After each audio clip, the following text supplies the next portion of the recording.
বাংলাদেশ গড়ার প্রত্যয়ে বর্ণিল সব মোটিফ নিয়ে ঢাকা বিশ্ববিদ্যালয়ের চারুকলা অনুষদ থেকে বের হয় বৈশাখী শোভাযাত্রা।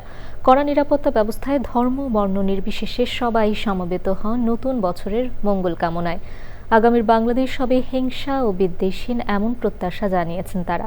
রিয়াজ ইসলামের রিপোর্ট। 200-র বেশি সার্ভিস ও ফিচারে লেনদেনের সব বিকাশ অ্যাপে সম্ভব। সকালের আলো ফোটার পরই ঢাকা বিশ্ববিদ্যালয়ের চারুকলা প্রাঙ্গণে সব বয়সী মানুষের ঢল।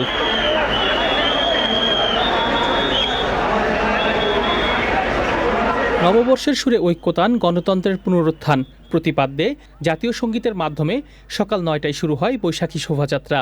বেহালা, পায়রা, হাতি ও ঘোড়া আর লোকজ ঐতিহ্যের মিছিলে তৈরি মোটিফে সাজানো শোভাযাত্রায় অংশ নেন হাজারো মানুষ।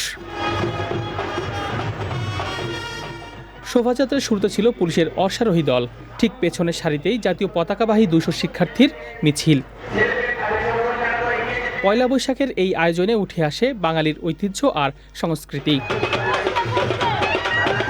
শুভ শক্তির আহ্বান আর অশুভ শক্তির বিনাশের মাধ্যমে অসাম্প্রদায়িক বাংলাদেশ গড়ার প্রত্যয় বৈশাখী শোভাযাত্রায় অংশ নেওয়া সব স্তরের মানুষের। নতুনভাবে ভালোভাবে দেশটাকে গড়ে তোলা এবং শান্তির পথে দেশটাকে যেন পরিচালিত করা যায়। পৃথিবীতে যে অশান্তি চলতেছে, যুদ্ধ বিগ্রহ, এগুলো যেন দূর হয়ে যায়। সবাইকে শুভ নববর্ষ। ছোটবেলা থেকে বাচ্চাকে সেভাবেই বড় করতে চাই যেন বাঙালি ঐতিহ্য দেখে সে বড় হয়। আগের বারের থেকে আরো বেশি মুগ্ধ করে। সবাইকে এটাই বার্তা দিতে চাই যে নাচুন, গান গান এবং খুশি থাকুন। শোভাযাত্রার মাধ্যমে ঐক্য, সম্প্রীতি ও গণতান্ত্রিক মূল্যবোধের পুনরুজ্জীবনের বার্তা ছড়িয়ে দেওয়াই মূল লক্ষ্য বলে জানান আয়োজকরা।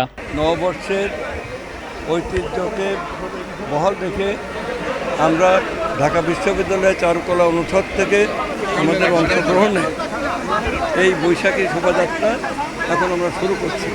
গণতন্ত্রের পুনরুত্থান এই প্রতিপাদ্য বিষয় নিয়ে আমরা এবারে এই বৈশাখ উদযাপন করছি। শাহবাগ, টিএসসি ও বাংলা একাডেমি ঘুরে চারুকলা অনুষদে শেষ হয় এবারের বৈশাখী শোভাযাত্রা। রিয়াজ ইসলাম, চ্যানেল আই, ঢাকা।